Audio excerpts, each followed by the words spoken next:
हाय, मैं हूं प्रताप सिंह और मैं टेंथ क्लास की एक सीरीज चला रहा हूं। उस सीरीज में क्या है कि हम लोग मैथमेटिक्स के कुछ पार्ट कर रहे हैं, कुछ पोर्शन हम लोग देख रहे हैं।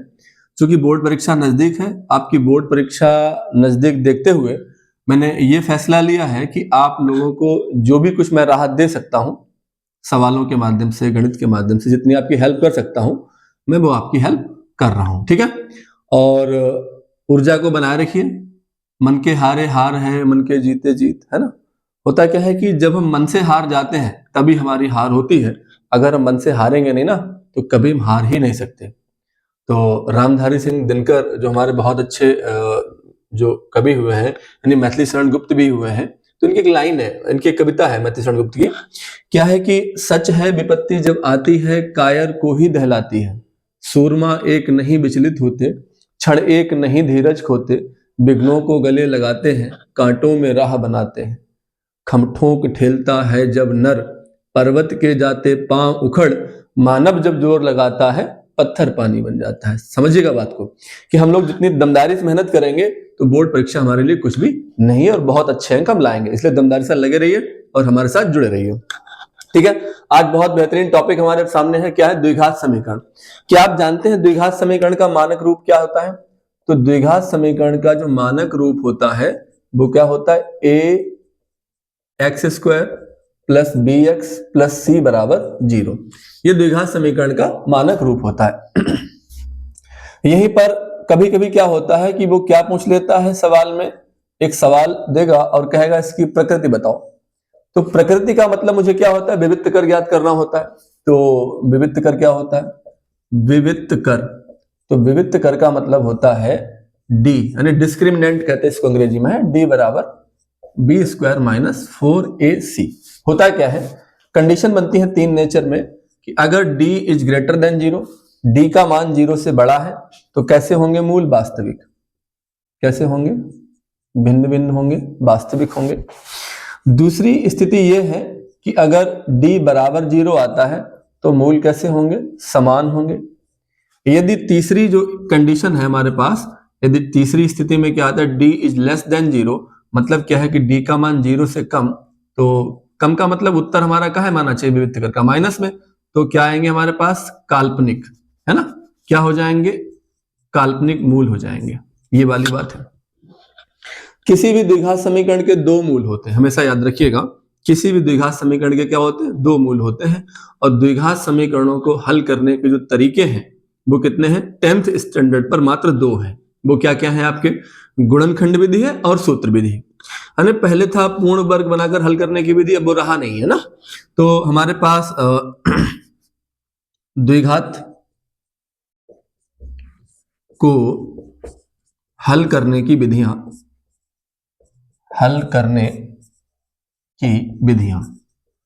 तो द्विघात को हल करने की विधियां कितनी बच्चे हैं? दो। नंबर एक गुणनखंड विधि,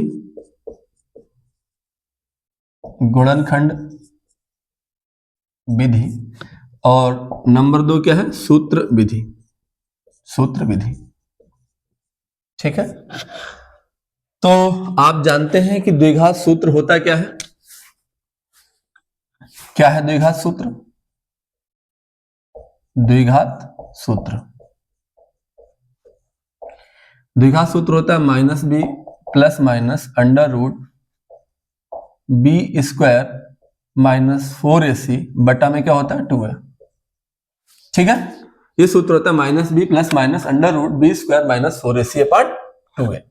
क्लियर होगी बात? ये मेरे सामने क्या है? द्विघात सूत्र है। ठीक है। इसको हम श्रीधराचार्य सूत्र भी कहते हैं, यानी श्रीधराचार्य प्रमेय भी कहते हैं। श्रीधराचार्य प्रमेय या श्रीधराचार्य सूत्र भी इसको हम कहते हैं। वहां से ये सूत्र प्राप्त किया गया था। इसको द्विघात सूत्र भी कहते हैं और श्रीधराचार्य सूत्र भी कहते हैं। जरा समझिएगा, एक प्रश्न हम यहाँ उठा लेते हैं। छोटा सा प्रश्न हमारे सामने है। वो प्रश्न क्या हमारे सामने? जैसे मैं बोलूं कि x square minus 3x minus 10 बराबर में 0। ये हमारे सामने एक सवाल है और इस सवाल को मैं दो तरीके से लगा सकता हूं। वो दो तरीके क्या है? एक गुणनखंड विधि है और एक क्या है? सूत्र विधि। देखिएगा, गुणनखंड कैसे होते हैं, यहां मैं लिख भी दूं, किस विधि से मैं लगाऊंगा, गुणनखंड विधि।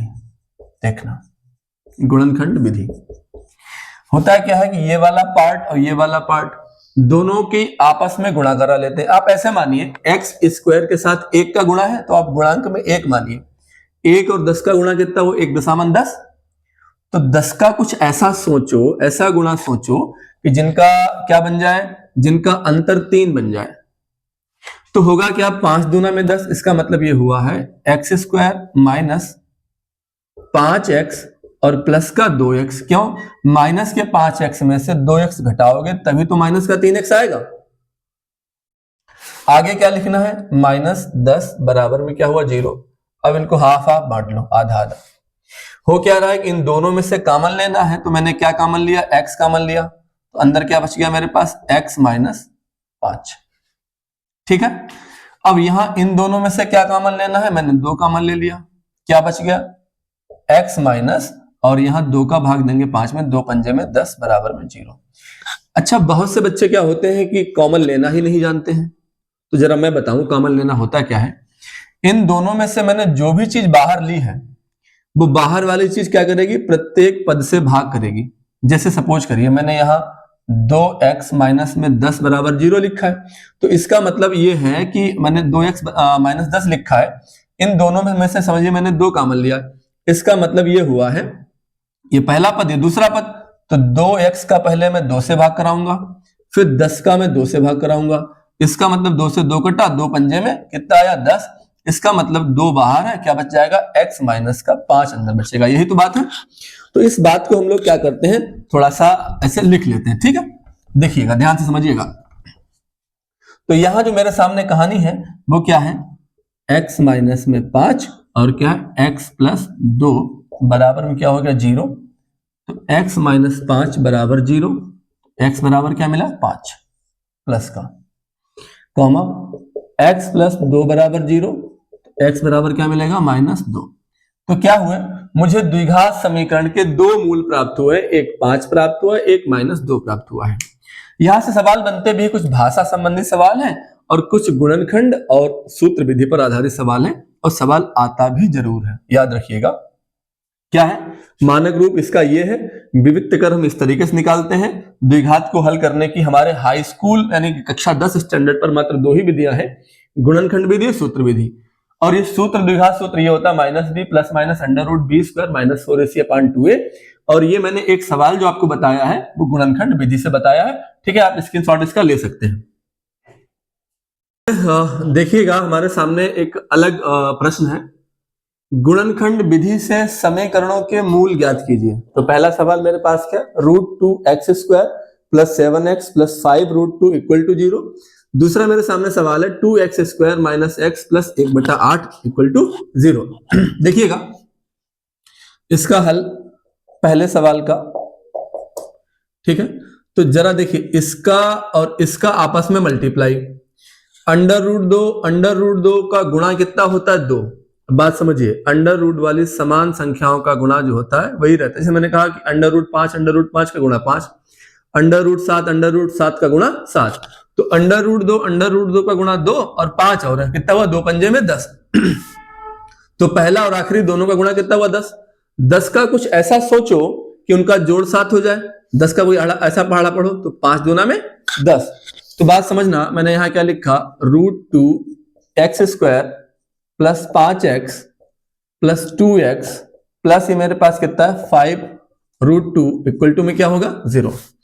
यहां मैंने हाफ हाफ बांट लिया दोनों को, तो दोनों में से मेरे पास कॉमन लेने वाली क्या है बात, x कॉमन लेने वाली बात है। मैंने x कॉमन लिया, अंदर क्या रहेगा हमारे पास, √2x प्लस क्या रह जाएगा 5, और यहां मेरे पास जो कॉमन लेने के लिए है, जैसे ये 2 है हमारे पास,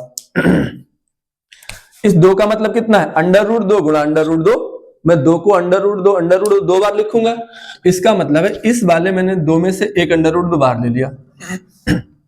अब भी तो यहां पर एक √2 बचा है, इसका मतलब क्या है, √2x और प्लस क्या रह जाएगा अंदर 5 इक्वल टू में क्या है 0।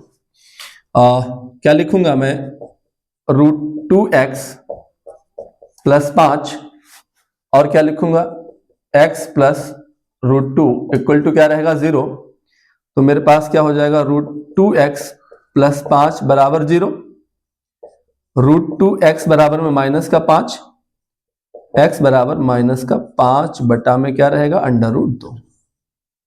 ठीक है, यहां देखिए x प्लस √2 बराबर 0, x बराबर क्या रहेगा हमारे पास माइनस का √2, क्या लिखेंगे, अतः मूल बराबर क्या होगा -5 बटा में √2 कामा माइनस का √2। अगला देखिएगा यहां पर दूसरा सवाल। ऐसे सवालों को देखकर बच्चे थोड़ा घबरा जाते हैं, ध्यान रखिएगा। जो नीचे जो बैठा होता है ना जो अंक, वो अपना स्थान छोड़ देता है और बाद बाकी जितने अवयव होते हैं, जितने पद होते हैं, उनके साथ मटरगस्ती करने के लिए निकल जाता है। इसका मतलब ये 8 अपना स्थान छोड़ देगा, 8 इससे गुणा करेगा, फिर 8 इससे गुणा करेगा, मतलब क्या होगा 8 का 2 से गुणा कितना होगा, 8 दूनी में 16x²। अब 8 का गुणा -x से होगा तो माइनस का 8x। अब ये अपना स्थान छोड़ देगा 8 नीचे, ऊपर क्या रह जाएगा +1 बराबर में क्या हो गया 0। अब 16 × 16, 16 का कुछ ऐसा सोचो कि 8 बन जाए, तो 4 चौके 16, ठीक है, कितने रहेंगे 4 चौके 16, तो 16x² minus 4x minus 4x plus 1 बराबर में क्या रहेगा 0। हाफ हाफ बांट लो, तो मैंने क्या किया यहां से 4x ले लिया कॉमन, तो अंदर क्या होगा 4 का 16 में कराओ भाग, 4 चौके 16, और इसका एक भाई तो यहां अंदर क्या बचा x, 4x पूरा बाहर है तो यहां क्या रहेगा -1। अब यहां इन दोनों में कोई चीज कॉमन लेने वाली बात नहीं, बच्चा फिर यहां फंसता है, कहता है गुरुजी कॉमन लेने वाली बात तो है नहीं। जहां पर कुछ भी कॉमन लेने के लिए ना हो वहां पर एक ले लिया जाता है कॉमन, और जो चिन्ह यहां पर होता है वही यहां उतार दो, पहले एक ले लो कॉमन, क्या रहेगा अंदर ब्रैकेट के अंदर 4x, और ये माइनस इस प्लस से भाग करेगा तो माइनस प्लस माइनस 1 बराबर में 0। एक बात और समझ लो द्विघात में, जो चीज यहां रहेगी इस पहले ब्रैकेट में, वैसी ही बात अगले ब्रैकेट में रहेगी, इस बात का भी ध्यान रखो। तो हम क्या लिखेंगे 4x - 1, और क्या लिखेंगे 4x - 1 इक्वल टू में क्या रहेगा 0। तो क्या हो जाएगा 4x - 1 बराबर 0, तो 4x बराबर कितना 1, x बराबर कितना होगा 1/4, ठीक है ना। यहां देखिए 4x - 1 बराबर 0, तो 4x बराबर कितना है 1, तो x बराबर कितना हो गया 1/4। तो मेरे पास दो मूल हो गए, अतः मूल बराबर 1/4 कामा 1/4। और होता क्या है, अगर आपको पूरा वीडियो नहीं ढंग से देखना है तो आपको जो लगता है जो तुम्हें आता है उसको आप स्पीड में चला के या काट के थोड़ा आप आगे बढ़ा सकते हो, लेकिन जो चीजें आपकी काम की हैं उन्हें आप धैर्य से समझिएगा और देखिएगा आपके काम की वाकई में बातें हैं, ठीक है। आप इसका स्क्रीनशॉट ले लें, देखिए देखिए यहाँ पर अगला जो हमारे सामने सवाल है वो क्या है, ऐसी दो संख्याएं ज्ञात कीजिए जिनका योग 27 तथा गुणनफल 182 हो। ये सवाल भाषा संबंधी सवाल है, इन सवालों को लगाने में बच्चा थोड़ा कंफ्यूज रहता है, ध्यान समझिए। जैसे मैंने इसको पकड़ा, ये क्या है, ये योग 27 की बात कर रहा है, तो आप समझते योग 27 का मतलब योग 27 है, अंतर 27 है, ऐसे वाले जब प्रश्न आते हैं तो यहाँ पर कंफ्यूजन रहती है। तो यहाँ पे थोड़ी शॉर्ट में बात समझिएगा, अगर योग 27 हो, योग 27 या कोई भी अंक, तो पहली संख्या आप क्या मानेंगे x, पहला अंक आप क्या मानेंगे x, और दूसरी संख्या आप क्या मानेंगे 27 - x, ये कौन सी होगी सेकंड वाली, ठीक है। जब कहे अंतर की बात करें, अंतर 27 हो, तो क्या करेंगे आप, अंतर का मतलब क्या होगा, पहली आप मान लीजिए x, पहले आपने x माननी है, दूसरी क्या करेंगे आप, जो करेंगे वो क्या करेंगे आप 27 आप प्लस x कर दीजिए, दूसरी क्या हो जाएगी 27 + x। क्यों, आप समझिएगा इस बात को, अगर इन दोनों संख्याओं को मैं अभी करूं, अंतर करूं इनका, जैसे मैंने कहा x माइनस 27 माइनस x, तो मैंने x काटा तो मुझे क्या मिला, अंतर वाला 27 यानी माइनस के साथ मुझे 27 प्राप्त हुआ है, ठीक है। आप समझ पाए, अगर अंतर की बात हो, अगर संख्याएं मानने के लिए आ जाए, योग की बात हो तो हम क्या मानेंगे, पहले 27 दूसरी 27 माइनस x। अगर अंतर की बात हो तो पहले क्या मानेंगे x और दूसरी क्या मानेंगे 27 + x, ठीक है। ओके, अब जरा समझिए हमारा सवाल ये जो है, ऐसी दो संख्याएं ज्ञात कीजिए। हम लोग क्या लिखेंगे, माना पहली संख्या क्या हमारे पास है, x है। माना पहली संख्या क्या हमारे पास है, x है, और जो हमारे पास दूसरी संख्या है वो क्या है, 27 माइनस एक्स। क्यों, उसने योग 27 दे रखा है। अब प्रश्न के अनुसार हम चलेंगे, प्रश्नानुसार।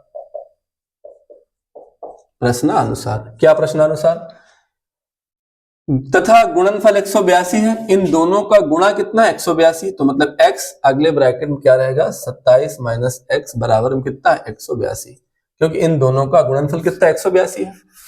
x का 27 में गुणा करिए कितना रहेगा, 27x, x का x में मल्टीप्लाई करिए माइनस का एक्स स्क्वायर बराबर में कितना रहेगा आपका 182, या आप इसको कैसे लिखेंगे, माइनस का एक्स स्क्वायर और ये प्लस का 27x, ठीक है ना, और बराबर में क्या लिखेंगे 182।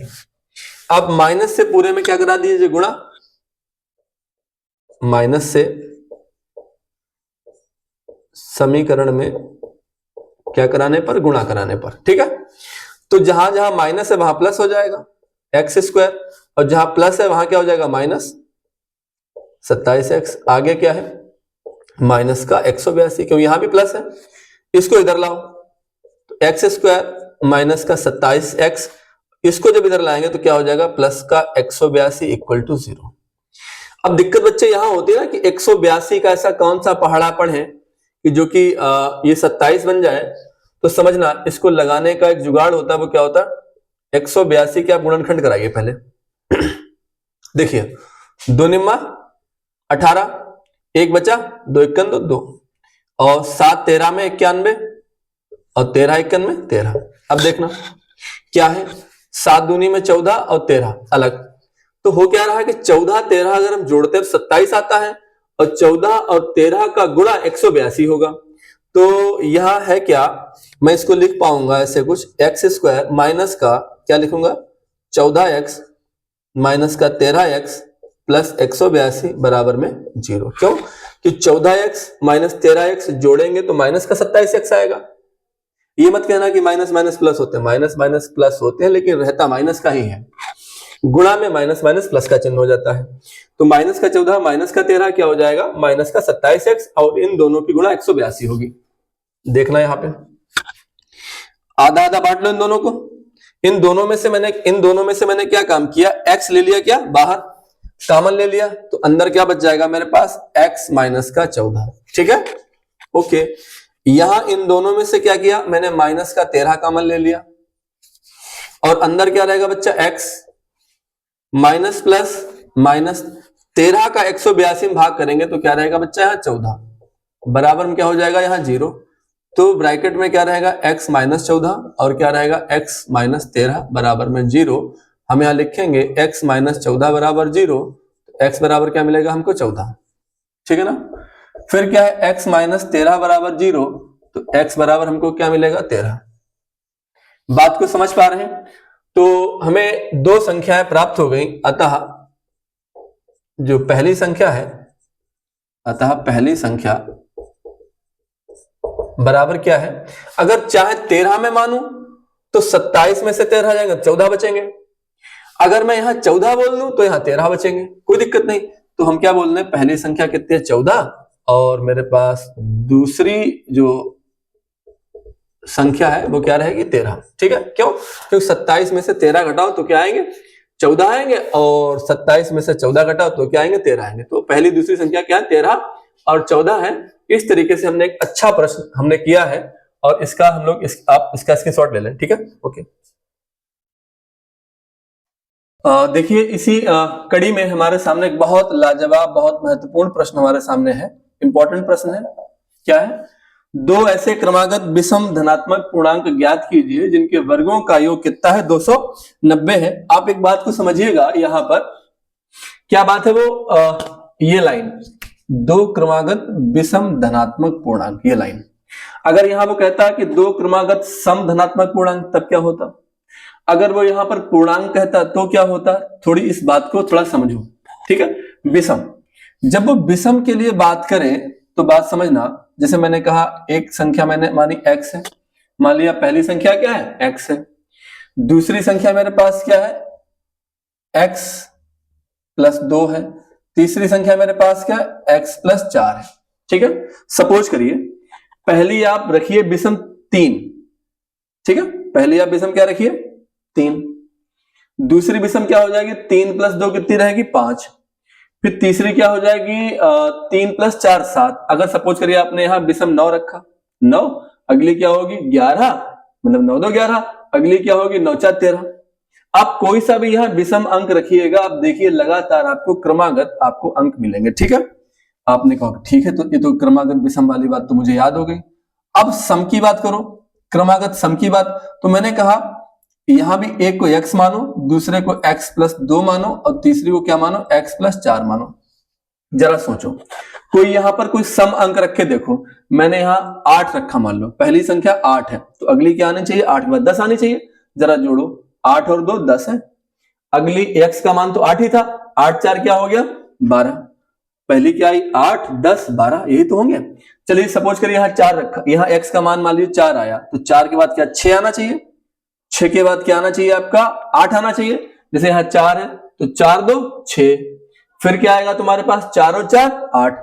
तो क्रमागत सम कहे क्रमागत विषम कहे तो घबराना कतई नहीं है, आप फटाफट मानना शुरू कर दीजिएगा। माना 2 क्रमागत विषम धनात्मक पूर्णांक, माना 2 क्रमागत विषम धनात्मक पूर्णांक कितने हो गए बच्चा, एक तो तुम्हारे पास x है और दूसरा तुम्हारे पास क्या हो गया x प्लस 2 हो गया। अगर वो 3 कहता है तो अगला क्या आता है x प्लस 4, अगर वो 4 कहता है तो अगला क्या आता है x प्लस 6। ऐसे आप लगातार 2 2 जोड़ी बढ़ाते जाते हैं। ठीक है, शर्त क्या है, शर्त क्या है, शर्तानुसार शर्त बच्चा ये है इन दोनों के वर्गों का योगफल 290 है। तो मैंने क्या कहा, पहली संख्या का वर्ग, योगफल माने प्लस दूसरी संख्या का वर्ग, दोनों संख्याओं के वर्गों का योग बच्चा कितना 290 है। चलिए यहां देखिए, यहां मैंने क्या लिखा, इसको एक्स स्क्वायर लिखा प्लस एक्स प्लस 2 का होल स्क्वायर कितना होगा, यानी a प्लस बी का होल स्क्वायर होता है a square plus b square plus 2ab। X square मतलब a square plus b square मतलब 2 दूनी 4, a square plus b square plus 2ab, 2 सूत्र में है और 2 यहां भी है, तो 2 दूनी 4x, क्या हो जाएगा 2ab का मतलब कितना हो जाएगा 4x। 290 भी क्या करो आप इधर ही ले आओ, माइनस का 290 बराबर में क्या हो गया 0। ठीक है, देखिए यहां एक्स स्क्वायर कितने बच्चे हो जाएंगे 2x स्क्वायर, फिर मेरे पास क्या प्लस 4x, ठीक है, और माइनस यहां 290 है यहां 4 है, 290 में से क्या करिए आप 4 को घटाइए तो कितना रहेगा 286 बराबर में कितना रहा 0।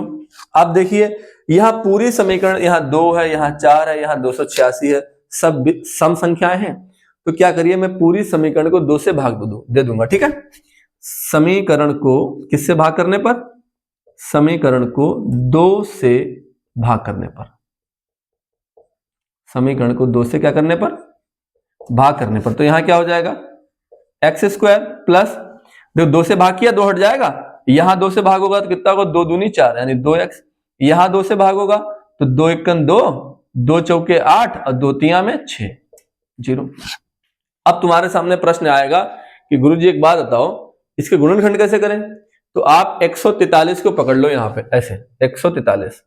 अब देखिए 4 3 7 और 1 8, इनका जोड़ 8 है, तो 8 क्या है 8 आप देख पा रहे हैं कि 8 जो है वो एक सम संख्या है, 3 से नहीं कटेगा। इसके यहां इकाई अंक में 3 बैठा है तो 2 से भी नहीं कटेगा, 2 से नहीं कटेगा, 3 से नहीं कटेगा, 4 से नहीं कटेगा, 5 से नहीं कटेगा, 6 से नहीं कटेगा, 7 से चेक कर लो, 7 दूनी में 14, 7 से भी नहीं कटेगा, 8 9 9 1 9 और 9 कितने 9 4 13 43, 9 से भी नहीं कटेगा, 10 11 से जरा काट के देखो, मैंने कहा 11 1 11, तो यहां बच्चे कितने बच गए, 14 से मैंने भाग किया तो 11 1 11, 3 बच गया ना, 3 और 3 मिलाकर कितने हो गए 33, तो 11 तियाम कितने हो गए 33। यहां देखा तो 13 एकन 13।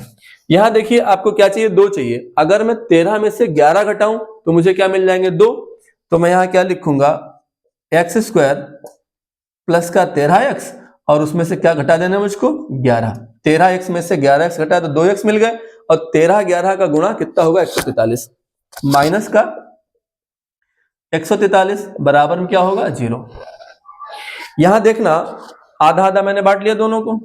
दोनों में से क्या किया मैंने x ले लिया कॉमन तो ब्रैकेट के अंदर क्या मिल जाएगा मुझको x प्लस 13। क्या मिल जाएगा x प्लस 13।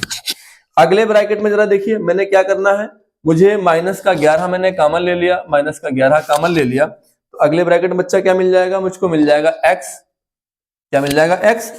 ये माइनस माइनस माइनस क्या बन जाएगा प्लस और 11 से 143 में भाग कराओगे तो कितना रहेगा 13। आगे क्या हो जाएगा 0। क्या बन जाएगा x प्लस 13 और क्या बनेगा x माइनस 11 बराबर में 0। क्या होगा x प्लस 13 बराबर 0। x बराबर क्या मिलेगा माइनस का 13। ठीक है और क्या लिखेंगे x माइनस 11 बराबर 0। x बराबर क्या मिलेगा 11।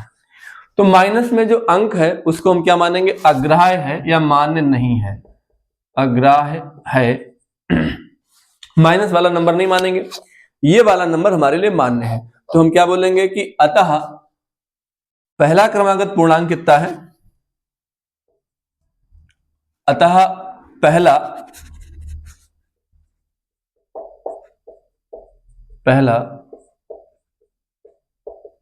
विषम धन पूर्णांक बराबर कितना 11 और दूसरा कितना 11 में 2 जोड़ दो कितना हो जाएगा 13 और दूसरा कितना हो जाएगा दूसरा हो जाएगा हमारे पास 13।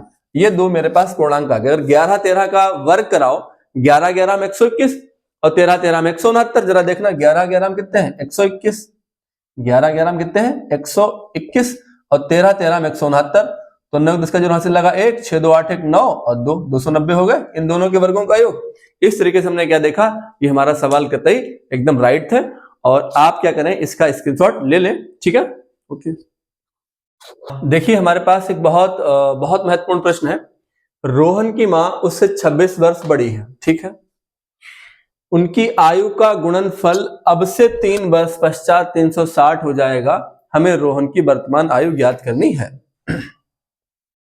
केयरफुली समझिएगा बात को 6 अंक का प्रश्न है ये। ऐसे भाषा संबंधी सवालों को यदि आप एक ही बार में पढ़ के लगाना चाहोगे तो गलत होने की 100% संभावना है।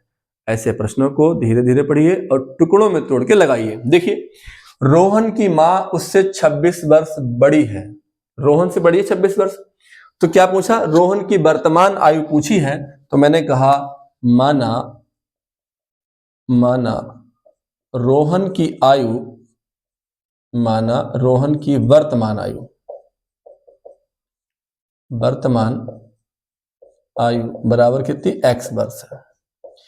रोहन की वर्तमान आयु क्या है x वर्ष है और रोहन की मां की वर्तमान आयु कितनी है भैया रोहन की मां 26 साल बड़ी है तो कितनी हो जाएगी x प्लस 26 वर्ष।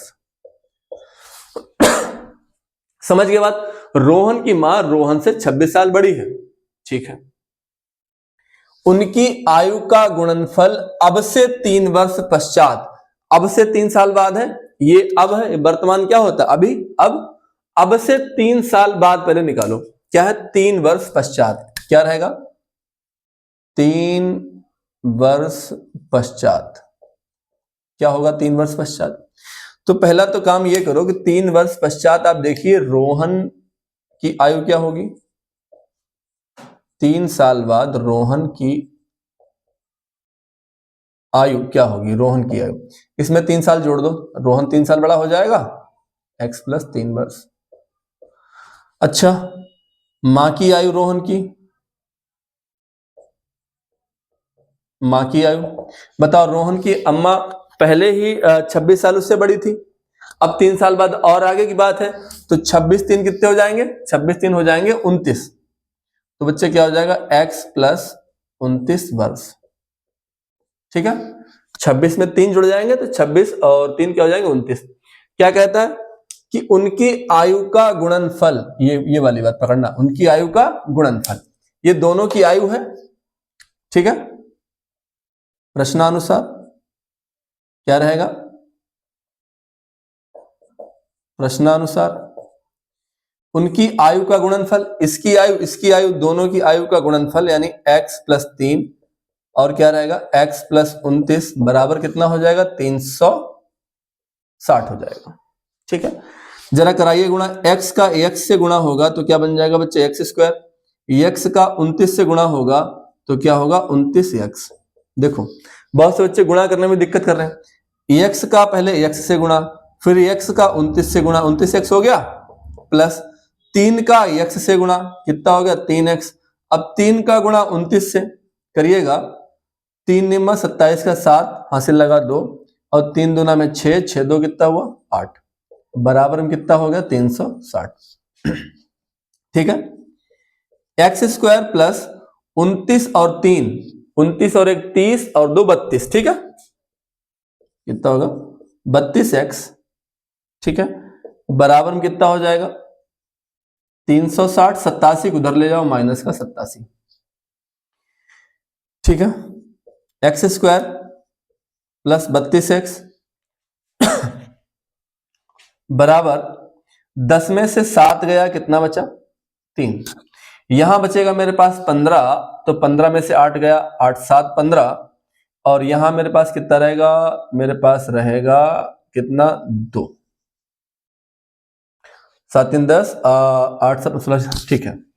ये मेरे पास कितना रहा 273। यहां देखिए x² प्लस 32x 273 इधर लाओ, माइनस का 273 बराबर में क्या रहा आपका 0, ठीक है। यहां देखिए अब दिक्कत हमें ये करेगा मामला कि यार इसका कैसे गुणनखंड कराया जाए, तो वही तरीका हमारे पास कितना है 273 की, आप यहां क्या करा लो गुणनखंड करा लो भाई, इसका गुणांक 1 और 273 1 273, तो 273 के गुणनखंड कराओ।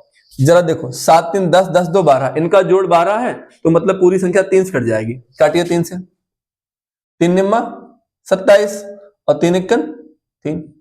अब जो 91 है, 91 है तो 91 भाई 13 और 7 से ही कटेगा, तो 7 13 में 91 और 13 91 में 13।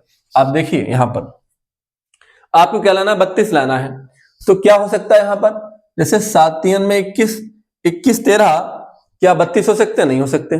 अच्छा क्या हो सकते हैं 13 3 में 39, 13 3 में 39, 39 में से 7 घटाओ, 9 में 7 गया 2 और यहां कितना हो जाएगा 3 32, बन गया कहानी। देखो मैंने 13 और 3 का गुणा, 13 3 39 और 39 में से जब मैंने 7 घटाया तो मुझे क्या मिला 32, ये बन गया।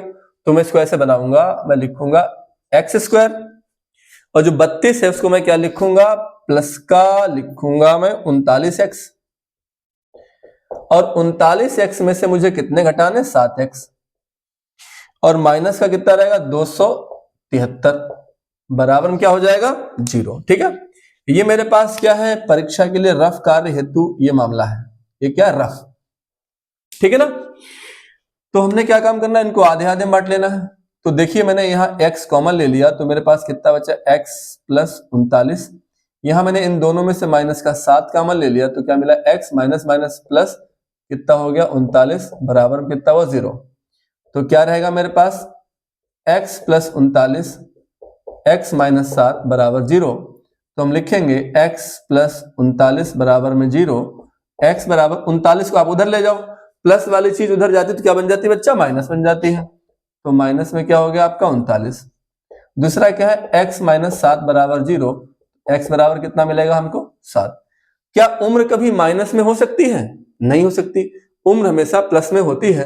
तो हम क्या लिखेंगे रोहन की जो वर्तमान आयु है, रोहन की वर्तमान आयु बराबर कितनी है 7 वर्ष।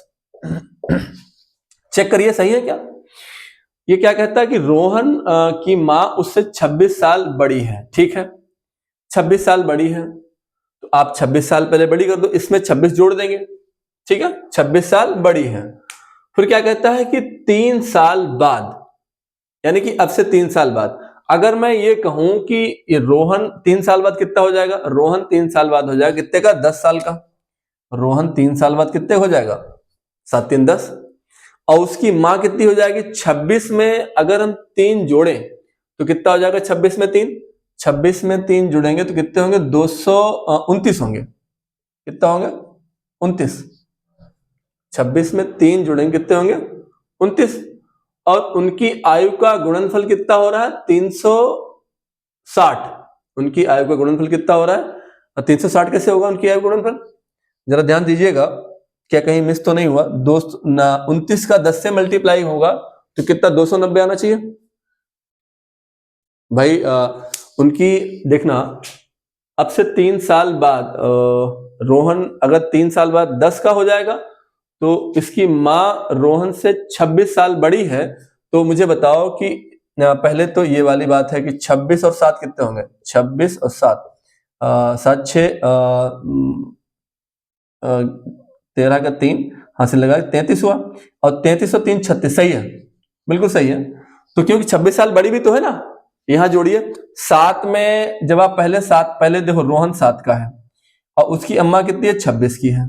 3 साल जोड़ो इसमें, ये कितना हो जाएगा, ये मेरे पास ये रोहन वर्तमान में ये है, और वर्तमान में रोहन की मां इससे कितने 26 साल बड़ी है ना, इससे 26 साल, 7 ये हुआ, और ये कितना हो जाएगा, 26 और 7 कितना होता है, 26 7 होता है 33। ठीक है, अब देखो 3 साल बाद, 3 साल बाद ये 10 का हो जाएगा, और ये अम्मा कितने हो जाएगी, 36 की, 36 और 10 का गुणा 360। ये हमारा क्या हो गया, राइट आंसर हो गया। ठीक है, ओके, आप स्क्रीनशॉट ले सकते हैं। देखिए हमारे पास एक सवाल और है, द्विघात समीकरण 9x² - 6x + 1 = 0 का विवित्त कर ज्ञात कीजिए और फिर मूलों की प्रकृति ज्ञात कीजिए, यदि वे वास्तविक हैं तो उन्हें ज्ञात कीजिए। ये सवाल आपकी बोर्ड परीक्षा में पूछा जाएगा, तो इसकी लिमिट 4 नंबर की है, इसकी औकात। ठीक है, ध्यान समझना इसका हल, ध्यान समझना, बहुत सरल सवाल है और थोड़ा केयरफुली समझ लीजिए। क्या है हमारे पास द्विघात समीकरण, 9x² - 6x + 1 बराबर में क्या है, 0। स्क्वायर सही नहीं बना पाता मैं, स्क्वायर। ठीक है, क्या ज्ञात करना है आपको, विवित्त कर ज्ञात करना है। तो विवित्त कर ज्ञात करने के लिए सबसे पहला काम क्या रहेगा, मैं इसका क्या कराऊं, मैं इसकी तुलना कराऊं, कहां से, इसके मानक रूप से ax² + bx + c = 0 से क्या कराने पर, तुलना कराने पर। देखिए बच्चे, a बराबर कितना रहेगा, 9, ठीक है, सबको आता होगा। b बराबर कितना रहेगा, -6, और देखिए c बराबर कितना रहेगा, 1। ठीक है, देखिए यहां पर ये जो रहेगा हमारे पास, तो मैं यहां क्या बोलूंगा, विवित्त कर, विवित्त कर मुझे निकालना है। तो क्या होता है, d बराबर b² - 4ac, क्या रहेगा, d बराबर b² मतलब -6 का स्क्वायर, -4, a का मतलब 9 और c का मतलब कितना है, 1। तो d बराबर कितना रहेगा, 6 6 36, और माइनस कितना रहेगा, 9 चौका में 36, तो d बराबर कितना आ गया, 0। तो मुझे बताओ इसकी प्रकृति कैसी रहेगी, d 0 होने का मतलब इसकी जो प्रकृति रहेगी वो कैसी रहेगी, वास्तविक और समान। क्या कहेगा, वास्तविक और समान इसकी क्या रहेगी, प्रकृति रहेगी। ठीक है, क्या कहता है वो सवाल, विवित्त कर ज्ञात कीजिए और फिर मूलों की प्रकृति ज्ञात कीजिए। तो मूलों की प्रकृति क्या है, मूल जो है वास्तविक है और समान है, और कहता है यदि वे वास्तविक हैं तो उन्हें ज्ञात कीजिए। तो कोई दिक्कत नहीं, सूत्र विधि लगा लीजिए आप यहां पर, सूत्र विधि। ये सवाल गुणनखंड विधि से भी हो सकता था और सूत्र विधि से भी है। तो मैं क्या बोलूंगा कि -b ± √b² - 4ac अपान में कितना है, 2a। ठीक है, समझना, -b का मतलब यहां भी माइनस और यहां भी माइनस, तो माइनस माइनस कितना रहेगा, +6 ± √b² का मतलब कितना है, -6 का स्क्वायर, -4 इंटू में a कितना है, 9 और c कितना है, 1, तो 9 इंटू में 1 बटा में मेरे पास कितना रहेगा, 2, और मेरे पास a कितना है, 9। ठीक है, तो मैं इसको लिखूंगा 6 प्लस माइनस अंडर रूट कितना रहेगा 6 छंग 36 और माइनस 9 चौका 36 बटा में कितना रहेगा 18। तो मेरे पास रहेगा 6 प्लस माइनस रूट 0 बटा में कितना रहेगा 18। तो इसको जो मेरे पास प्लस माइनस जो है इससे मैं एक बात कहूंगा, एक बार मैं क्या बोलूंगा 6 प्लस 0 बटा में 18 और दूसरी बार मैं क्या कहूंगा 6 माइनस 0 बटा में 18। ठीक है, तो क्या हो जाएगा 6 बटा में 18 और यहाँ क्या हो जाएगा 6 बटा में 18। 6 कन 6 छेतिया में 18, 6 कन 6 छेतिया में 18। ठीक है, छेतिया में 18। तो यहाँ जो मुझे मूल प्राप्त होंगे वो कितने मूल प्राप्त होंगे 2 प्राप्त होंगे। अतः मूल बराबर कितना प्राप्त होगा 1 बटा में 3 कामा 1 बटा में 3। बात समझे। इस तरीके से आज जो हम लोगों ने द्विघात समीकरण के जो प्रश्नों को किया है बहुत महत्वपूर्ण प्रश्न है और आप इन सवालों को केयरफुली ध्यान से समझिएगा। अगर आप इनको समझते हैं ध्यान से करते हैं तो मैं दावे के साथ कहता हूं कि ये आपके लिए ये सवाल या ये मेरी मुहिम, ये मेरी आपके साथ जो मैं लगा हुआ हूं, ये मील का पत्थर साबित होगी। ये जो मेरी मुहिम है ये आपके लिए क्या साबित होगी, मील का पत्थर साबित होगी। और कंटिन्यू लगातार लगे रहिए और लगातार पढ़ते रहिए। ठीक है, ऑल द बेस्ट। ओके।